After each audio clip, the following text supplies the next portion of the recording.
What is going on, everybody? Welcome back to the channel. If you've been playing Once Human recently, you already know that patch 2.3.4 just landed, and honestly, this one is a pretty significant update. It touches some of the most core systems in the game, and if you do not understand what changed and why, you might actually make some mistakes that cost you your resources. So today we're breaking down everything in this update, from the blueprint overhaul to the wish machine rework, the new shop content, quality of life improvements, and all the bug fixes the developers pushed out. Stay with me through this entire video because there are some time-sensitive things you need to know about before specific dates hit, and I do not want you to miss out. Let's get into it. Alright, so the biggest thing happening in this patch is the complete restructuring of how blueprints work. Right now the system is honestly kind of a mess. You have a blueprint fragment, you have multiple currencies, you have conversion mechanics, and for newer players especially, the whole progression path feels incredibly confusing. The developers clearly recognized this problem and decided to just clean the whole thing up in a meaningful way. Here's what changes. After this update rolls out fully, you will be able to unlock blueprints directly from the blueprint screen using Starchroms. Yes, I call it Starchroms. That is it. No more collecting fragments and combining them just to activate something. The process becomes dramatically more straightforward, and now if you actually enjoy the blueprint conversion system and have been using it, do not panic, because that feature is not going away.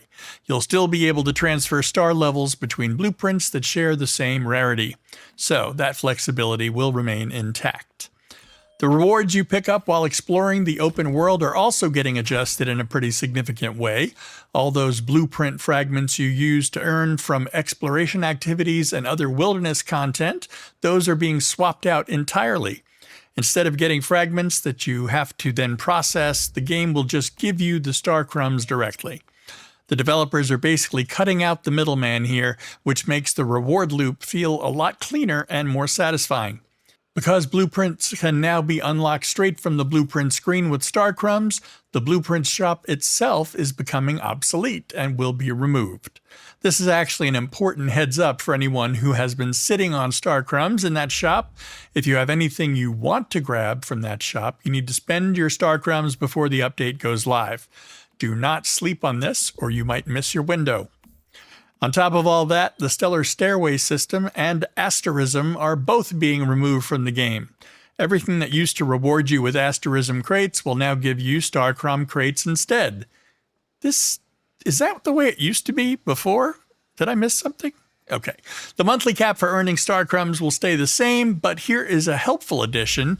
You will actually be able to see your monthly Starchrom cap directly on the blueprint screen, which gives you a way to see with better visibility in your progress. And here's some good news buried in there too, because rewards from events, the battle pass, collection levels, those will not count towards that monthly cap. So those are essentially bonus sources. Now here's a question a lot of you are probably asking right now. What happens to all my existing blueprint fragments, asterisms, and other materials when this system flips over? Well, as always, the developers have a conversion plan in place. Blueprint fragments will be converted into Starchroms based on their rarity and slot, and the formula involves multiplying your fragment experience by 1.85 to figure out the Starchrom value. Asterisms get converted into your current month's Starchrom progress, and any unclaimed Stellar Stairway crates automatically turn into Starchroms as well. Additionally, wish stones will be converted into Mitsuko marks, so nothing just disappears into the void. Now let's talk about the wish machine, because this is getting a massive overhaul too. The developers actually said they liked the visual design and the miniature interaction that the wish machine offers, but using it as a way to obtain blueprints ended up being way too confusing, especially for players who are newer to the game. So they're completely shifting what the machine is actually for. Here's the timeline you need to pay attention to. On March 25th, the wish machine will temporarily stop offering blueprint draws. It will also no longer unlock through mimetic points. However, if you already have the formula, you can still build the machine in your base. Then, on April 22nd, the wish machine comes back, but with an entirely different purpose. Instead of spending star crumbs on draws, it transforms into an activity reward system. By playing daily and completing activity tasks, you will earn draw chances that can reward you with supplies and cosmetic items. Even better, the Wish Machine formula will be unlocked by default after that point, meaning every single player can build it without any extra steps.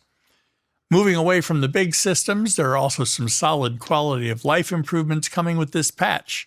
Securement pod management is getting an upgrade, and you can now use split and withdraw buttons when handling secure deviations inside pods. If you have ever found inventory management with those pods frustrating, this should make that whole process a lot smoother and less tedious. Mod drops are also getting a guarantee system added to help reduce the frustration of bad luck streaks, which is always welcome. The reward detail screen will now clearly display what type of legendary crate you are actually receiving, so no more guessing or confusion there. And if your character is level 50 or you have completed the tutorial, you can now summon V to open market bounties faster, which is a nice little time saver. Seat icons across the game have also been redesigned to be easier to recognize at a glance, which might sound minor, but those small interface improvements genuinely add up over time. Now, let us hit the new shop content. Following the March 11th maintenance update, a new Lightforge loot crate called Ravenous Gear becomes available. This crate contains the Ultra vehicle skin called Void Star, the legendary fashion set known as Bloodthirsty Mika, and the legendary weapon skin Doom's Race, that's for the Soaker, and a legendary territory collectible called Skyguard. The Void Star skin is actually pretty cool because it has two unique visual effects. It creates a permanent black hole trail behind your vehicle, and when you hit high speeds, it can trigger a devouring transformation effect. If you're into vehicle cosmetics, that one's worth checking out. And then there is this bug fix portion of the update, which covers a genuinely wide range of issues. The developers went through and addressed problems related to the shop, ongoing events, class mechanics, combat skills, deviations, territory construction, camera photo features, scenario tasks, and raid zone interactions. It's a broad sweep of fixes, and while individual bug fixes might not sound exciting, having this many systems cleaned up at once should make the overall gameplay experience feel noticeably more stable. So, stepping back and looking at the full picture here, patch 2.3.4 is primarily about simplification and accessibility. The Starchroms and blueprint changes are designed to make progression easier to understand, especially for players who are just starting out or who never fully wrap their heads around the old fragment system. The Wish Machine rework shifts that feature away from being a confusing blueprint source and turns it into something more tied to daily engagement and cosmetic rewards. And the collection of quality of life changes and bug fixes rounds out everything nicely. The two dates you absolutely need to remember coming out of this video are March 25th for the Blueprint System overhaul and April 22nd for the Wish Machine's return in its new form.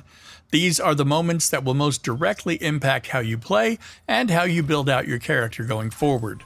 And again, if you have Starchroms sitting in the blueprint shop right now, use it before the update hits or you'll lose access to whatever you were saving up for. That's going to do it for today's breakdown. If this video helped you make sense of everything in patch 2.3.4, drop a like. It genuinely helps the channel more than you might think. Let me know in the comments what you think about the new blueprint and Wish Machine direction. Are you a fan of simplifying things this way, or do you think the old system had some depth worth keeping? I want to hear your take. Subscribe if you're not already part of the crew. Join me in Discord. Link is in the comments. And I will see you here for the next one. Take care out there, Metas.